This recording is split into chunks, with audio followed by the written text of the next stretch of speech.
apologize. Alright, are you ready? Alright. Good afternoon, everybody. My name is Steven. At one point in my life, I was severely depressed at one point. I know deep down, you also have those depressing feelings. And that's fine. That's okay. But pretty much the answer for curing your own depression is not to kill people. I would probably guess none of you don't want to kill people. And that sounds weird. But my friend here, Elliot Roger, had those feelings. And he decided to shoot up a bunch of people because he was severely depressed. He was a self-entitled man. He portrayed himself as a god. He betrayed like every woman that sees him should pretty much date him or whatever. This man is pretty much self-entitled. He pretty much asked the world for him. But I'm going to explain what his problem was. Elliot Roger had a plan. He had a year plan of this shooting. And what really happened, and he also released a manifesto that revealed his plans. But, well, after reading the manifesto itself, what really happened is pretty interesting. What really happened versus the manifesto, that's what I'll be talking about. But before I do that, before I talk about Elliot Roger himself, I'm going to give you a little bit of statistic quickly. According to Everytown,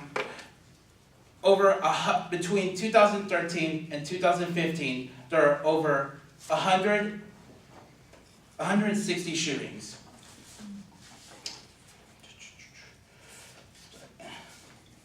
Over 84 of them were in between kindergarten through high school, and 76 were in college.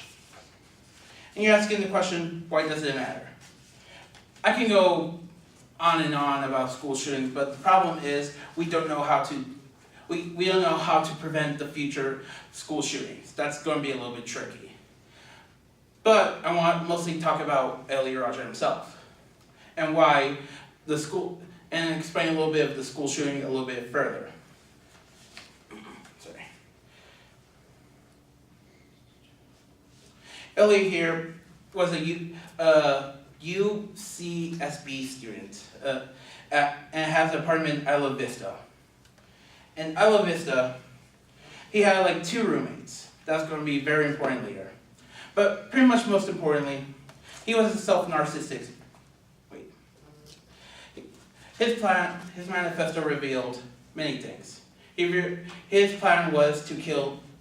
He's going to kill those roommates, and he's going to use that room for himself as a torture chamber for his shooting. Sorry, I'm going to go a little bit script. Before his shooting, he sent out his manifesto to his close ones. After reading it, it was more interesting than usual. It's very important to understand his psychology and his planning. Well, he had three stages. His first plan was to kill his stepmom and his younger brother. The reason why he wanted to kill his stepmother and his stepmother is because he blamed all of his problems on her. Because the reason why it's very important for his stepmother is because he blamed everything on her. During his childhood years, they had a rough divorce. And Elliot blamed everything on her because the whole trauma for him was awful.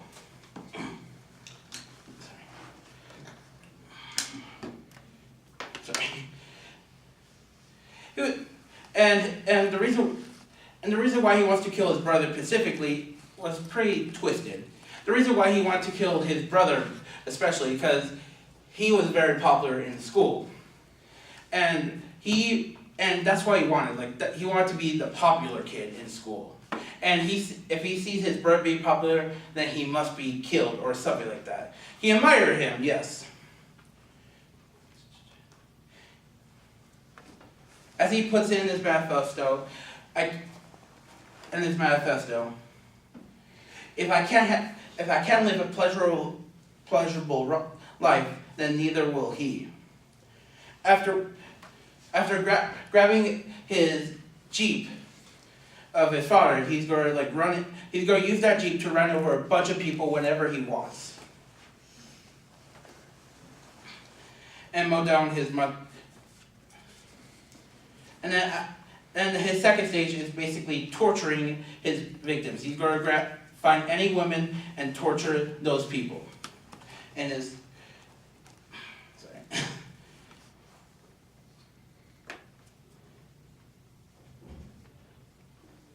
he pretty much, his final plan, sorry, I'm a little bit janky about this, but apologies. Basically, his final plan was, basically overall, he just wanted to kill a bunch of people, and everything just went wrong. It pretty much fell through. The killing, the cutting head off, and most importantly, he wanted to go to the sorority and kill a bunch of them. And the funny thing was, he pretty much knocked on the door for several minutes and left. He didn't kill anybody, just left. And so overall, it was pretty funny because his plan was so grand. He wanted to kill all these people, but in reality, only killed his roommates, a stranger, and two other women that were just walking by. And thank you. Sorry.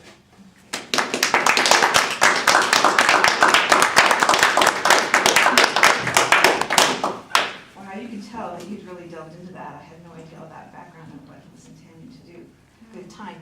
6:50. Okay. And what did you guys like with this? I really liked his hook.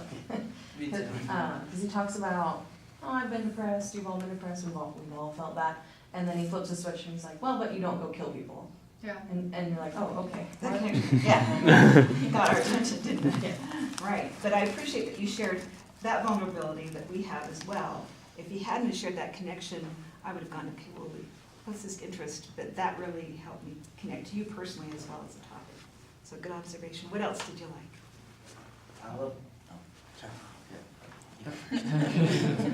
I like the overall conclusion, just tying in like how he put the grand plan for his execution, but it didn't go through it. That was good, in-depth description of that. So I think that was good research for it. Right, because such a depressing topic, but yet there was an upside that it could have been a lot worse, at least if you followed through. I have a question actually. When did that happen? May of 2014. Oh wow. Yeah, it was my most recent ones, until this Las Vegas thing, just kind of overtook it. Yeah, good. One more. What else did you like? Jorge? I like the whole intricacies of the shooter himself, how he went through all the struggle with his mom and his stepbrother and his jealousy and his self-doubt that all built up, and he eventually just shot a couple people and killed them, and he was gonna kill more, just the fact that he just didn't go through it. Just hearing of everything he wanted to do kind of like built the suspense within myself. I was like, oh my god, these poor people. And then him not going through with it at the very end, kind of relieved me, even though there was a few lives taken. Yeah, that's good. And that's that story that our brains seem to process really well, those stories. Good. All right.